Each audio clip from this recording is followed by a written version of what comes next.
내가 짊어진 나라 빚은 2189만 원. 언제일까요? 작년에 2189만 원?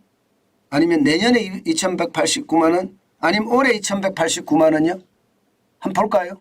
언젠지? 올해입니다. 올해입니다. 2023년이에요. 나라 빚만 그런 거예요. 나라 빚만. 2189만 원. 아, 엄청나죠. 그런데 문제는 여러분, 와, 지표를 보면 저는 무섭다 생각이 절로 듭니다. 보세요. 올해가 2189만 원이고요. 2027년 앞으로 말입니다. 4년 후에 가면 2761만 원이에요. 그러면 2022년 2070만 원에 대비해 보면 33.4% 691만 원이 더 늘어납니다. 아, 저는 왜 이렇죠? 저는 이렇게 늘어나려면 왜 통화 긴축을 한다고 하고 또 말입니다. 재정을 건전하게 만들겠다고 공언하고 이러는지 모르겠어요.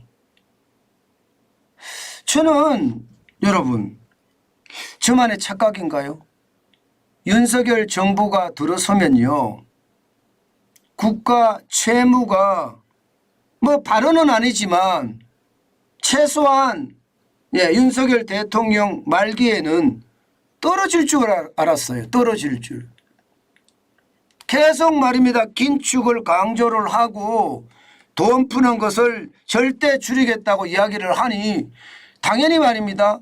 당장은 뭐 그런 일이 벌어지면 굉장히 어렵겠지만 시간이 지나서 구조개혁이 되면 당연히 저는 떨어질 줄 알았어요. 그런데 이게 안 떨어지네요. 오히려 더 많이 늘어나네요. 이게 웬일입니까? 그리스가 이러다가 망했어요. 그리스가 말입니다. 좌파 정부 때 퍼주기 하고요. 우파 정부가 됐는데 우파 정부도 결국 퍼주기 했습니다. 표 때문에.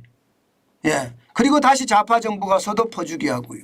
이러다가 그리스가 완전히 개박살 났었거든요. 우리가 그리스만큼의 뭐 부채 비율이 되는 것은 아니지만 이대로면요 괜찮을까요? 저는 괜찮을지 모르겠어요. 이게 나라의 경제 규모가 많이 늘어나면 다행인데 나라의 경제 규모가 앞으로 크게 늘어날 거라고 생각이 별로 안 들거든요. 실제로 말입니다. 여러분 이거 한번 보세요. 국가 채무가 계속 늘어나요. 앞으로 5년간 32.8%가 늘어난대요. 안 줄어들어요.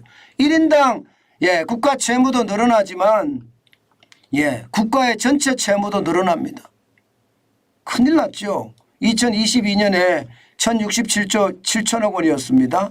그런데 2027년에 가도 1417조 6천억 원. 아니 뭐 나라 빚을 줄인다고 안 했습니까? 저는 이게 도대체 어떻게 된 일인가 이런 생각밖에 안 들어요.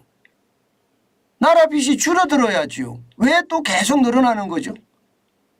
그러면 그리스가 한 거나 다름이 없고 아르헨티나가 한 거나 다름이 없잖아요. 누구든지 말입니다. 표를 사기 위해서 계속 돈을 푼다는 이야기예요.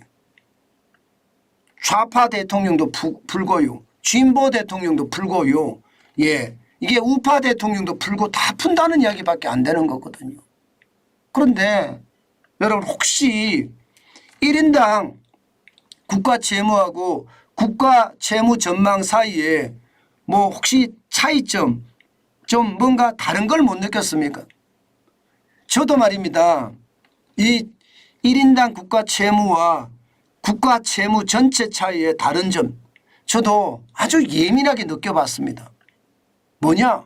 5년 새에 국가 채무는 32.8%가 늘어납니다. 그런데 1인당 국가 채무는 33.4%가 늘어나요. 아니 늘어나려면 1인당 국가 채무도 같은 수준으로 늘어나야 되는데 오히려 1인당 국가 채무가 더 많이 늘어납니다. 왜 그럴까요? 인구가 줄어든다는 이야기입니다. 인구가 줄어든다는 이야기. 그러니까 인구는 줄어들고 채무는 늘어나니까 1인당 국가 채무는 더 많아진다는 결론이 생기는 거죠. 그러면 제가 말씀드린 것처럼 앞으로 가면 갈수록 우리 경제는 더 악화된다는 말이 틀린 말이 아니죠. 인구는 국력이라고 했습니다. 인구가 줄어들면 경제활동 인구가 줄어드는 거고요. 경제활동 인구가 줄어들면 아무래도 뭐 고부가 가치 산업을 더 활성화시키면 다를 수도 있지만 일반적으로 말입니다. 경제가 어려워지는 게 사실이거든요. 경제 규모가 줄어드는 게 사실이거든요. 실제로 말입니다, 여러분. 인구는요, 지금 앞으로 5년 사이에 적어도 말입니다. 34만 4천 명, 0.67%가 줄어든다고 나옵니다. 그러니까 1인당 국가 채무가 더 늘어나는 거죠. 저는 윤석열 정부가 부채를 낮춘다가 아니라 부채가 최고치를 찍고 이제는 내려가는 게 윤석열 정부가 기점이다. 나라 부채의 최고점에서 이제는 점점 내려가는 원년이 되는 게 윤석열 정부다. 나라 부채가 꺾이는 대한민국 정부 중에 핵심 정권이 윤석열 정부다. 저는 그렇게 생각해 왔는데 지금처럼 가면 2022년에 인구가 5,169만 2천 명이 2027년에 5,134만 8천 명으로 34만 4천 명이 줄어든 상태에서 부채는 더 늘어나고요. 1인당 부채는 목에 턱턱 걸릴 정도로 늘어난다. 저는 그렇게 생각합니다. 이거 어떻게 수정이 돼야 되는 것 아닐까요, 여러분? 재정 준칙을 만든다 난리도 치지만 사실 우파 정권도 다름이 없다. 그런 생각이 저는 드는 부분이에요. 저는 윤석열 정부가 나라 부채를 이게 낮추는 마치 말입니다. 그리스의 우파 정권 미초타키스 총리가 지금 사실상 낮추잖아요. 나라 부채 비율을 206%를 지금 171%까지 낮췄어요. 그런 말입니다. 아주 강력한 경제 개혁의 드라이브를 걸고 있거든요. 저는 윤석열 정부가 그렇게 됐으면 진짜 좋겠습니다. 나라가 불안하지 않고 나라가 안정적으로 계속해서 저는 간다고 하면요. 당연한 일이라고 생각해요. 당연한 일이라고. 그 당연한 일이 저는 여러분 진짜 현실이 됐으면 좋겠습니다. 현실이. 그렇게 현실이 돼야 된다고 저는 주장하고 싶어요. 계속.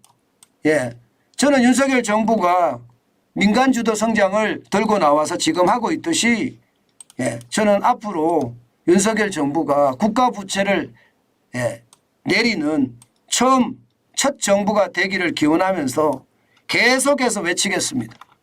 그렇게 외쳐야지 이게 뭔가 새로운 일이 일어나지 그냥 가만히 둬서는요 안 되겠다.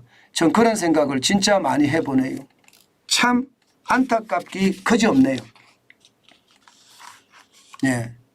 그리스처럼 미초타키스 총리가 미친 듯이 구조조정을 하는 것처럼 윤석열 정부도 미친 듯이 경제 구조를 개혁해야 된다고 봅니다. 그렇지 않고는요 나라가 이게 안정이 아니라 계속 모래 위에 서 있는 그런 일이 될 가능성 저는 높다 그렇게 보는 겁니다. 그만큼 다시 미래를 전망을 하고요. 또 대한민국의 구조개혁을 어떻게 할 것인가 고민해야 된다는 그 뜻입니다.